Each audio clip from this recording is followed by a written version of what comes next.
Ah, c'est une belle et longue histoire.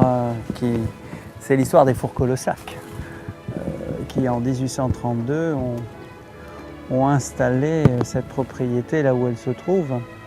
Et jusqu'en 1998, lui ont donné toutes ses lettres de noblesse. Et c'est une famille d'ailleurs que j'ai bien connue dans les années 91, quand je suis rentré à la direction générale de ce cru, et avec qui j'ai composé pendant quelques années. C'est surtout, je dirais, l'histoire d'un grand cépage qui est le Cabernet Franc, qui est unique ici dans sa proportion puisqu'il représente 60% du vignoble. Je dirais même, il ne faudrait peut-être pas parler de Cabernet Franc, mais plutôt de Bouschet, qui est le vieux nom de ce cépage, et qui donne toute l'originalité à Cheval Blanc et qui en fait un vin extrêmement atypique. Ce Cabernet Franc invite vraiment le Merlot à voyager ici.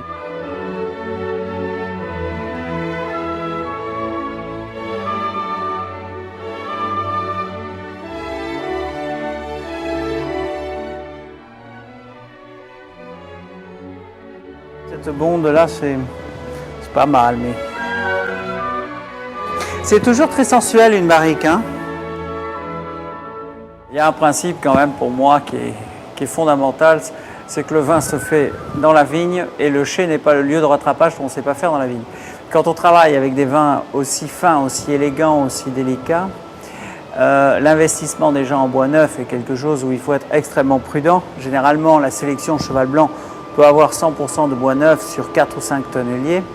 Et le temps en barrique est quelque chose d'extrêmement délicat.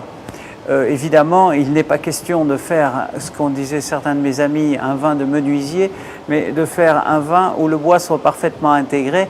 Et surtout, ce qui nous importe le plus, c'est la qualité du fruit, la fraîcheur du fruit. Et donc, le temps de barrique sera variable. Il oscille entre, je dirais, 14 et 18 mois, avec des dégustations régulières de l'équipe de Cheval Blanc pour bien apprécier, je dirais, ce comportement du vin dans les barriques.